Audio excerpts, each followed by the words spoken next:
Hi, this is Circe Olson-Wessner. I'm the director of the Museum of the American Military Family in Tijeras, New Mexico, and this is our podcast, Colorblind. I'm speaking via phone with filmmaker and TV producer Regina Griffin. Hi, Regina. Hi, how are you? I'm doing well, thank you. I guess I should mention that you are also an Emmy Award-winning TV news producer. And what did you get your Emmy in? So my Emmy is actually in sports. I was part of a team that produced the Chicago Marathon a few years ago, and have 2 Emmys for that production. How cool. Are you still working in television now, or what are you doing right now? So interestingly, I am back in news, and I'm back in news simply because of the pandemic.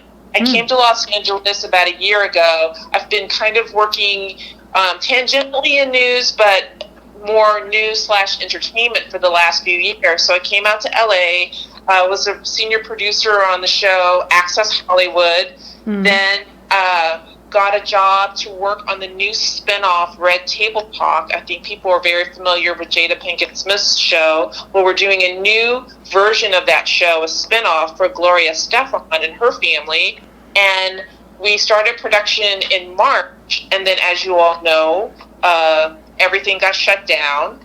And as a result, I, needed to find something, pretty quickly. And because of my long news background, was able to get a job as an executive producer at KMBC, the NBC station here in Los Angeles, and I've been working covering the pandemic and the protests for the last few months, and getting ready to go back to Red Table Talk as now production is starting to open up back in California.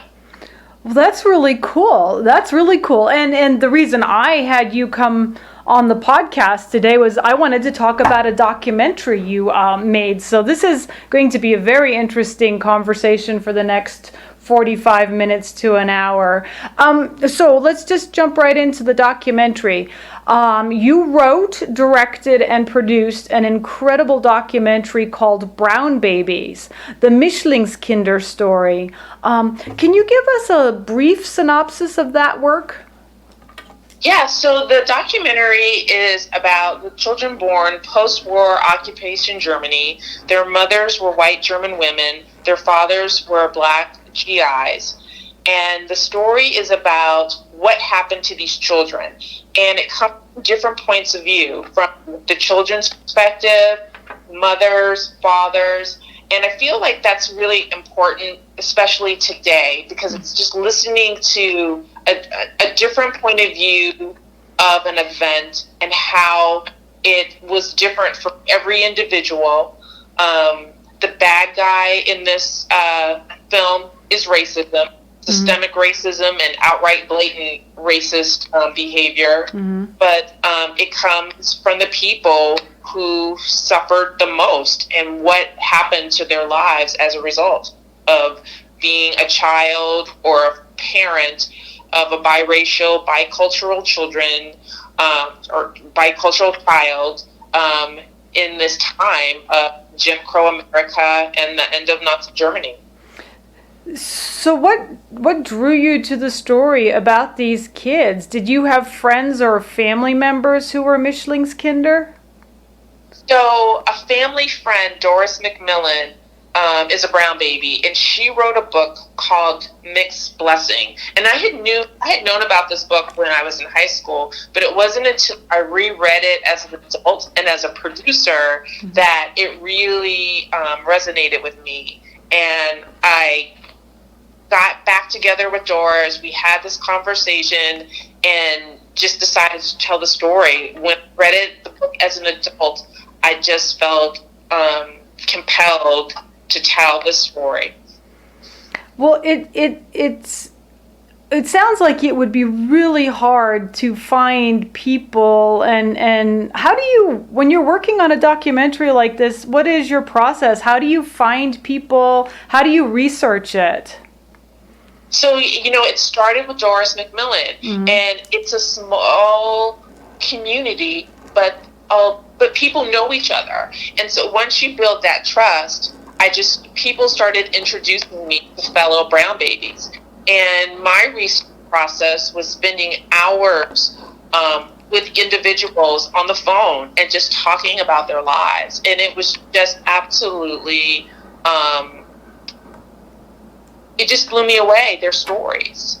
And before I shot a frame of video, it was just hours and hours of phone conversations, getting to know different brown babies. And if I would meet one, they would introduce me to somebody else and in their circle. And that's how it all began. You know, I have to confess, I had never heard the term brown babies, and I grew up in Germany in the 60s and 70s on a military installation.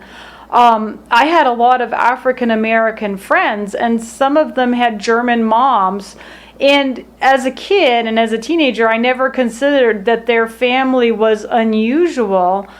They were just friends of mine, and we were all military and, DOD kids living on an installation. But your documentary tells such a different story than what my innocent perspective was.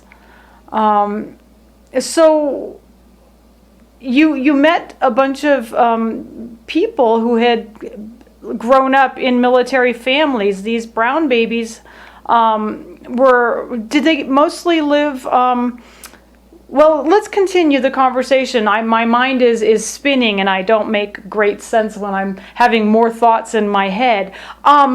So I just finished working on a book and an anthology, and let's start with this question. And an officer recalled that, as an officer living overseas, his troops would have to come and ask permission to marry, the host nation, and in this case, a German national, a German woman. And he was black and she was white.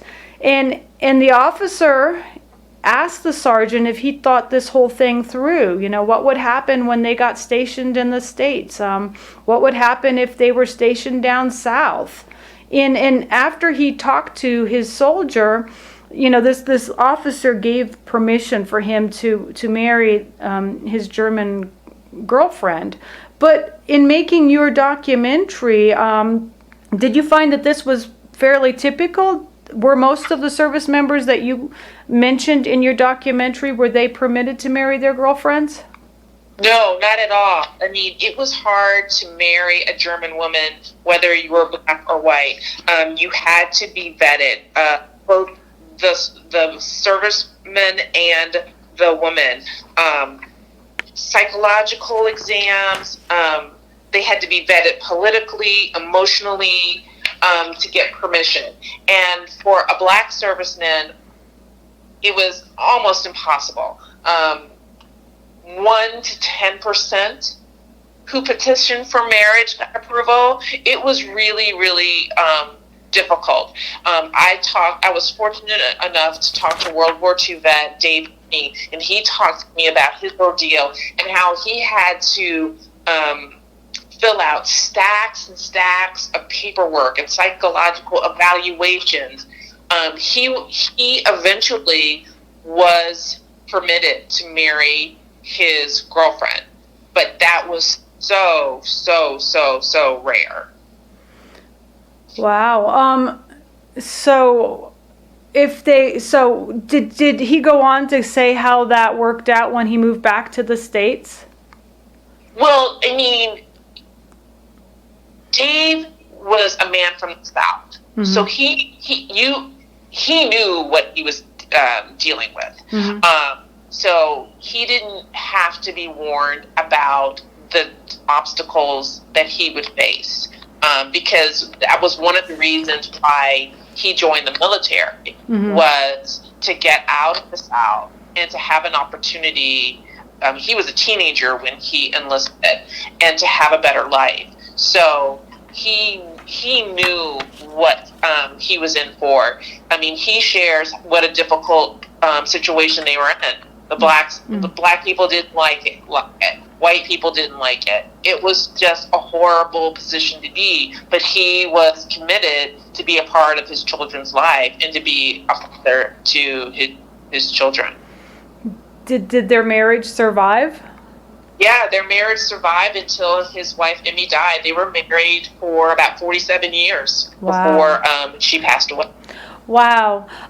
So I have a question spawned from my earlier kind of just blurting. and I don't know if it's going to be a question or more of an observation. Many military children, brats, say that they grew up colorblind in especially when they were living overseas and going to DoD schools. Have you ever spoken to any military kids who have told you that race just wasn't really an issue because of how the military was desegregated, that they just had to they just saw everybody as we all bleed green, or we all bleed marine red, or there wasn't a whole lot of racism. Was that what you kind of experienced when you were interviewing any of these people? Well, I have heard that from adults today. Mm-hmm.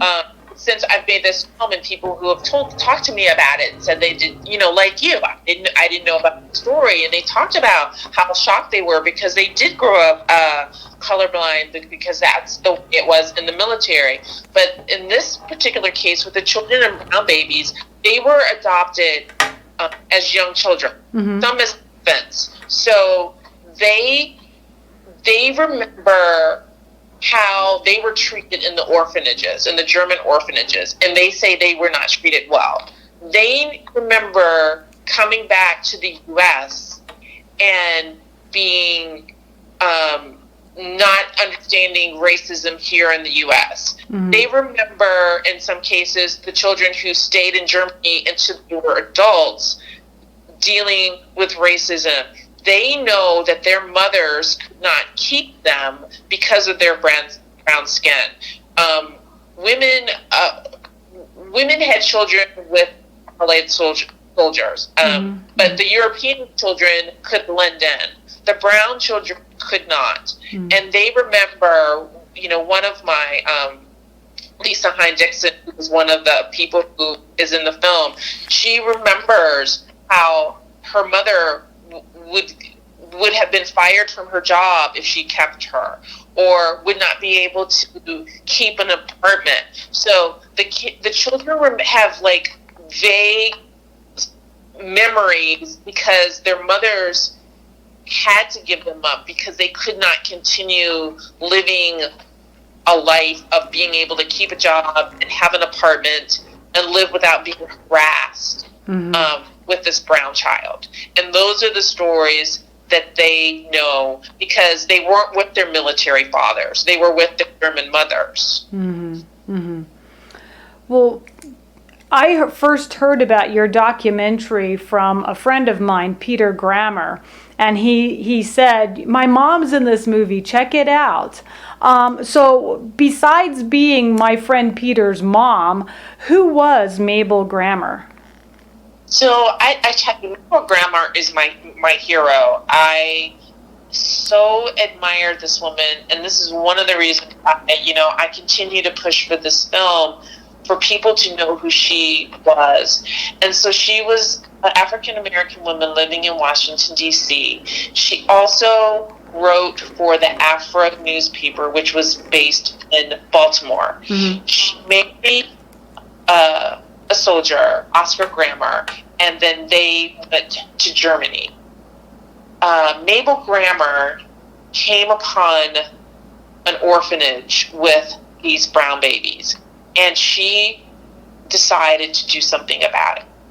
And she single-handedly figured out ways to deal with, all the obstacles of Germany and American systems to get hundreds of children adopted. And she started with her own community.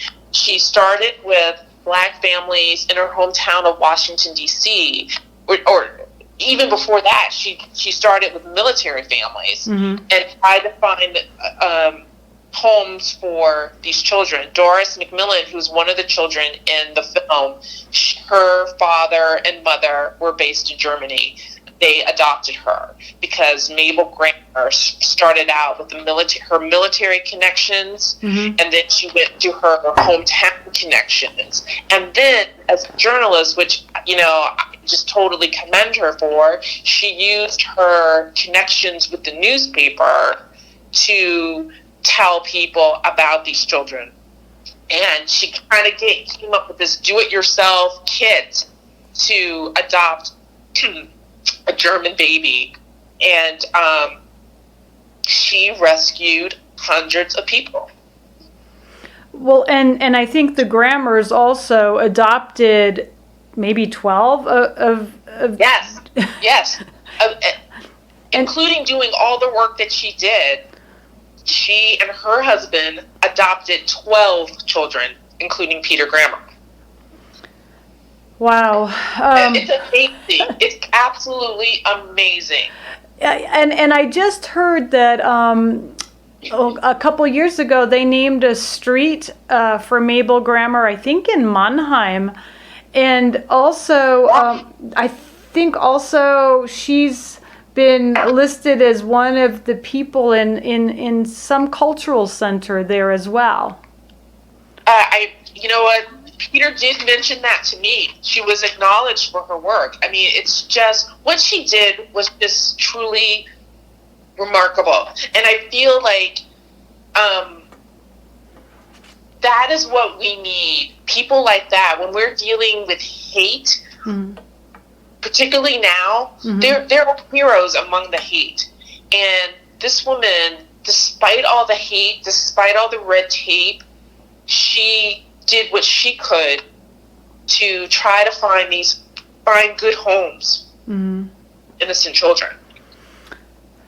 So how many of these brown babies did you interview for the documentary? And for the most part, then also, how were they received by their adoptive families and also America in general when they got to the United States?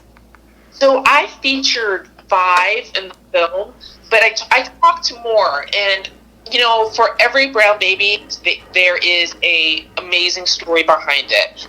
So, I chose the 5 for my film based on, what struck me and how I felt like I could put together a documentary. But the people who weren't included, their stories were still just as powerful. It was just more of an editorial decision that I had to make. And I also wanted to have different points of view and different perspectives, because I have brown babies who grew up and had wonderful lives. I have brown babies who came to America and did not get into the best family situation. I have brown babies who stayed in Germany for most of their childhood. So I really wanted to kind of capture different experiences, because it wasn't all right or all wrong to come to America or stay in Germany. It, just like anybody's life, there's ups and downs and good and bad, and parents make mistakes. Your biological parent, your adoptive parent, you have systematic, blatant racism during this time period. I mean, that's certainly a big part of the narrative. People got opportunities in America that they're grateful for, that pretty much everyone says that they do not believe they would have gotten the opportunities that they had in America, that they don't think they would have had them in Germany. Everybody thematically, there's a deep sense of wanting to belong to a country. Am I American? Am I German? Am I black? Am I white? Belonging in a family. I mean, that is a really deep, powerful theme of this need to belong and feel like they're part of something. There are extremely high achievers, There are people who struggled, tragically, and I'm sure there's a lot in between too, but those are just some of the things that I've kind of noticed, like this really need to show the world that that they are okay. Well, and that was something I was thinking as you were speaking. In 2014, we showed the film in Albuquerque. We had it at the South Broadway Cultural Center, and both Dan Cardwell, who is in the film, and Peter Grammer came out to Albuquerque, and they moderated a question and answer after the film.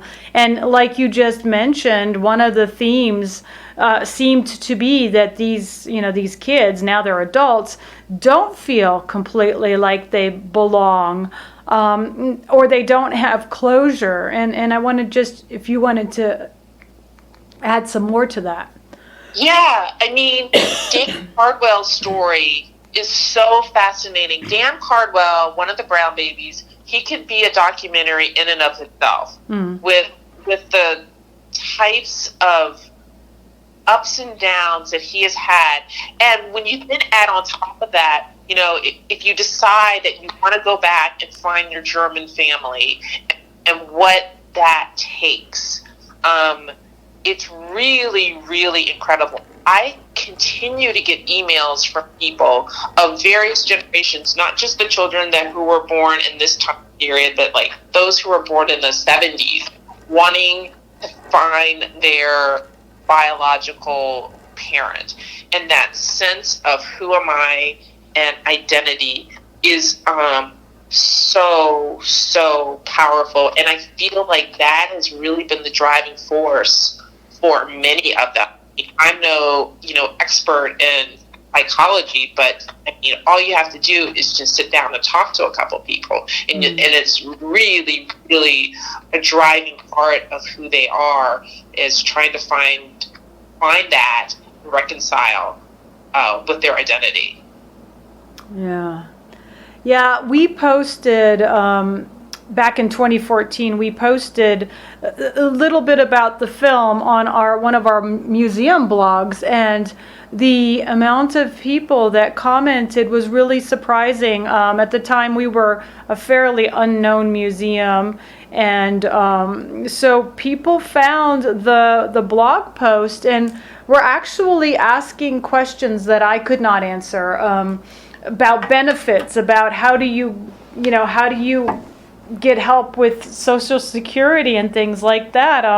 I guess by some of the people, the way they had been brought into the States, and so I started referring them to Dan, because I couldn't answer, but I figured he was one of the most well-educated, resourceful people. He has really dedicated his life to this topic, and I have done the same. I have sent people to Dan because he has figured out a way to, find those documents and help people find their parents. It's pretty mind blowing, because what I should say, and one of the reasons why, I try to show people as their full self, and as much as I admire Mabel Grammer, one person cannot be an adoption agency, Right. All the vetting that you have to do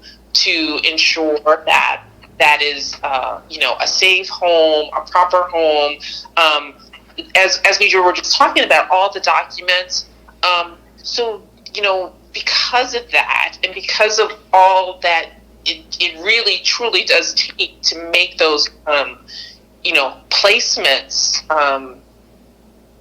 safe and official, to make sure you have all that paperwork, there's a lot of confusion, because not all the I's were dotted and T's were crossed in some of these adoptions. Yeah, that would explain, why their status might be a little bit interesting now as they're getting older. Yeah. So just so that we can clarify, so your documentary covers the occupation of, Germany, the years, 40, 50s, 60s mostly?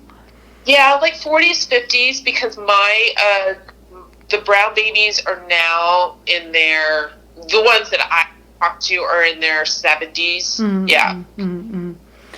So switching gears to the States now, we're doing this series of podcasts called Colorblind, where I'm asking military veterans and brats to give their experiences of being people of color within the military milieu, but then living in the greater world, which of course is the United States. It's the entire world, actually. Wherever your home is, where the military sends you.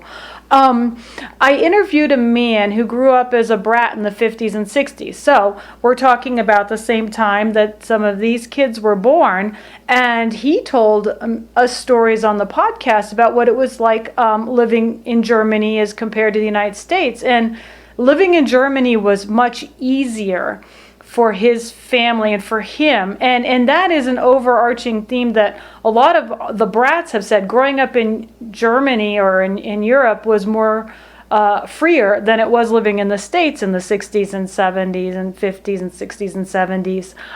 So I thought that was interesting that it wasn't so for the brown babies, but it was for people who had both parents maybe. But then this one man told me when he was a little kid in the 50s, his family had to move from the West, I'm thinking it was Texas, it might have been Oklahoma, to Virginia, and they had to drive. And as a family, as an African American family, they had to be cautious when they were looking for a place to get gas. They had to sleep in the car because there were no hotels. They didn't, the dad had to hike into town to check to see where to get food because he didn't want to take his entire family in case they ran into a dangerous situation. And it seems so different, and they were actually on their way to Virginia then to go to Germany, where it seemed to be freer. And I'm thinking now a little bit about the conversations we're having today. We're in an intense time in the United States right now where it seems like some people think we've made very little progress when it comes to equality and social justice. And, what are your thoughts about that? Well, I think that the brown baby, I think part of why I was so drawn to this topic was you have African American soldiers fighting for a country where they don't have the rights when they go home. Mm-hmm. You have brown babies who are both black and German, and you're dealing with Jim Crow American, and then the racism of Nazism, and I just was like, this is just insane, and the hate and the violence and the social injustice of then, and you look at what kinds of conversations that we are having now, is why I decided after all these years of being kind of dormant to bring this film back, because of the stories that I heard. I was really proud to have a German woman in the film who talked about she was a child during the war, and she was like, I didn't understand. Like, how are you all together throwing bombs at us, but then separately you're not together? I don't get that. And the fact that we are having these conversations today is exactly why I wanted to make this film available in 2020. Yeah.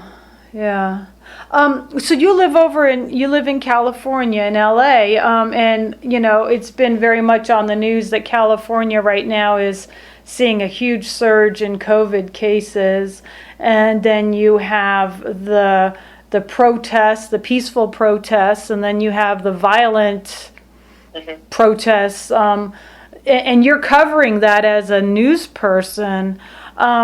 What are your thoughts on how events are unfolding now? And what are you seeing in LA? And what are your, just, give some thoughts and impressions. Yeah, I mean, this was my sort of pandemic / protest awakening. Mm-hmm. You have this time. I mean, even though I've been working, but you still just have a lot of time to think about, like, what's going on. And then, I've watched in horror to see George Floyd murdered, Mm-hmm. Middle of the street.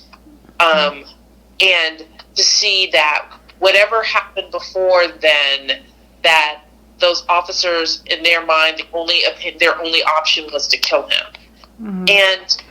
And it's been so painful and heartbreaking. And yeah, I've been in the newsroom, and I was off the first Saturday of, like, the really large protest, and then some of them turned violent, and I went back to work, and it was just, like, broken Mm-hmm. to see this happen.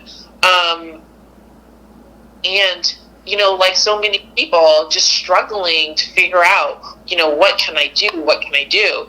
I needed to do something more than just my job. I just, you want to figure out a way to fix it. So, this was my way of just coming back, and because I really do feel if people can see, look at history and see what has happened in the past, see, why, some of these issues are just, centuries deep, and the pain that people have endured, people of color, that you can just get a little more perspective of what is happening now.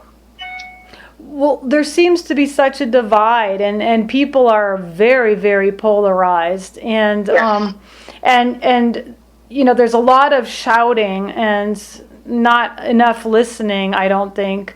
What do you think needs to be done to make changes to our country, and to some of the issues that we're discussing that will be considered and lasting and meaningful? Well, I think that we have to listen to each other. That start there with real meaningful conversations. You have to go beyond the micro changes. Think bigger. Mm-hmm. This is a whole system. I would hate to see this just become, a hashtag. Mm-hmm. And not to make changes to appease, but to really listen to the actual problems and understanding. I feel very strongly that the people in my orbit would not want to see any harm come to me. But I also feel some of the people in my orbit do not listen to me, and I feel like you have to actually listen to people and hear from their perspective of just hear their perspective. And to take it back to the film is exactly why I listen to you hear from people who are Black, who are white, who are German, who are fathers, who are mothers, who are children, and just listen to where they're coming from. So, we just did a podcast where we invited a woman who is a member of the New Mexico Press Association in to talk about news. We did it from a different perspective. A lot of people have anxiety now. They avoid watching the news, or they latch on to conspiracy theories, or every time they open up the news, it seems like it's bad. There is no good news right now. Yeah. And it's causing a generalized anxiety across the country. So we thought we would like to, mention that in a podcast and ask from a press perspective. And so we did an hour-long session on that where it's everything is unfolding in real time, and it's live, and it's and sometimes you don't get the whole story, you get a sound bite. Yeah. And the more you listen to the news, the more you tend to focus on the news that is from your favorite your point of view, your favorite station, and so then you get only those stories, and it is frightening. I mean, I have to take a mental health break from the news. As a news person, how do you ensure that what you're doing or what you're showing isn't biased, or as much as possible, or isn't helping fuel the flames of dissent and discontent? Yeah, I mean, somewhere along the way, people have lost trust of the news. Mm-hmm. And I have to say, one of the reasons I came back, yes, it was, I needed a job and a paycheck, but I've always, my decades-long career, thought of news as public service. Mm-hmm. Because providing information about the pandemic, what you need to do, and where are their resources, and how big the problem is, particularly in your local community, mm-hmm. is vital information that can save your life. And somewhere along the way, the trust of news has been eradicated, mm-hmm. Unfortunately. I can tell you, as somebody who has gone into, and I've said this before, probably in a million news meetings, you have an editorial meeting and people talk about what should we cover. There's no agenda, there's no left, there's no right. It's just like what's happening in our community. And I hope that maybe, once this is, things have gotten a little bit more under control, that there could be, people could actually go to editorial meetings and see, mm-hmm. and see it for yourself. Don't believe me, come to a meeting or listen to a meeting and see how decisions are made. I think the more diverse newsrooms are, the better. I don't know everything that's going on in the community, but if you have a lot of different voices that are making these decisions, you can have a better representation of mm-hmm. what is happening. To just simply, share what's happening in your community. News mm-hmm. is more vital than ever. You have to look at your sources. You have to see, where something is coming from. I go on Facebook and I'll see something and then I'll click on it and I'll see, oh, this was 10 years ago. Or, right. People have got to use their critical thinking, got to use their gut check to know if something just doesn't seem right. And I mean, that's the best advice I have. It is so unfortunate that there's this distrust in the news, because as you can look and see now with the pandemic, mm-hmm. that information can save your life. Right. Literally. Right. Yeah, and what the New Mexico Press Association representative said, unfortunately, the consumer, which is us, the people, have to do a lot of our own fact checking now, because there are so many sites out there that are, they look good and they look professional, but they're really not. And so It's up to all of us to police our own, before we forward something, police and check our own facts. Absolutely. It is imperative that you do that. Mm-hmm. You have to. So what message or advice would you give to new graduates, the high school class of 2020, who are just setting out their journey into this pandemic, into these tumultuous times? Yeah, well, first of all, I would just say stay healthy, take real good care of yourself. I'm so sorry that, things aren't the way that you had hoped them to be, and that most of the rest of us got a chance to have and do when we graduated. but the world looks different now, and that's not necessarily a bad thing. I would suggest to them, don't allow yourself to get distracted by the what ifs. It's time to just redesign the future, and that's what we need from them. Normal wasn't working, and this is the generation that can shape and drive the changes, and we need them more than ever. That sounds like really good sound advice. So we have only a few more minutes. Any last minute things you'd like our listeners to know, or any thoughts you have on the pandemic or racism or the documentary or life in general? Well, like I said, for me, all of it sort of came together as this big reawakening of what do I want to do with my time and talents? If I can't get this big Hollywood distribution deal, then I'm going to make it happen myself. And that's what that was what my awakening of the pandemic was. That's what I've been doing for the past week. I just launched the film and made it available for streaming. Mm-hmm. So, if it can't get to Netflix, you can still see it yourself. You can see it on brownbabiesfilm.com. I'm just making it happen myself.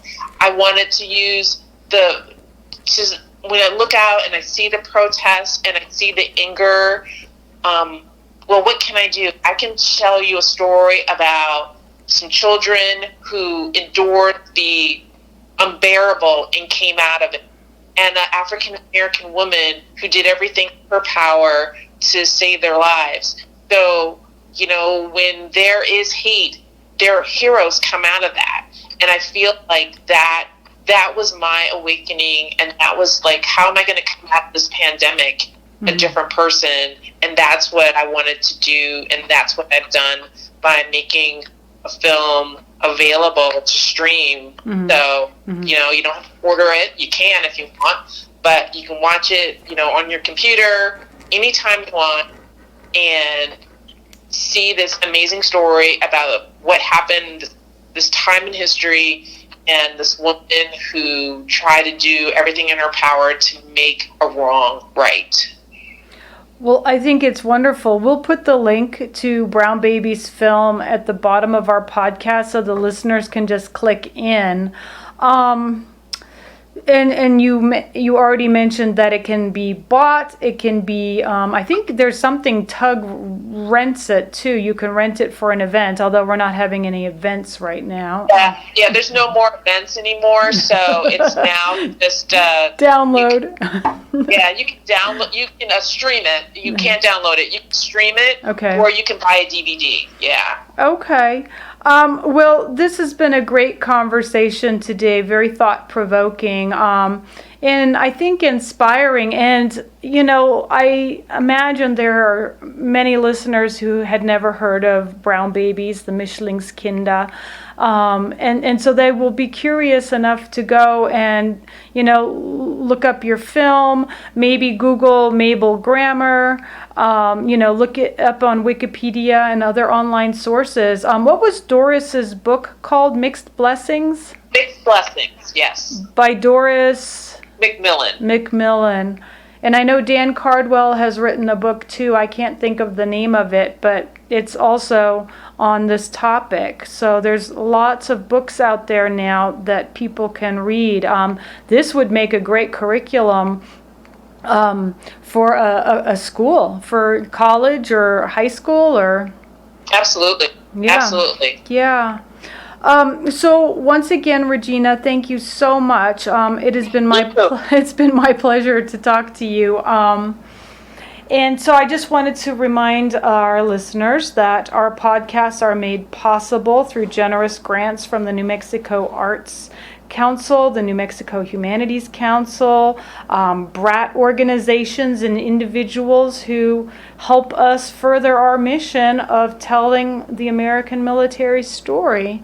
And so, again, thanks, Regina.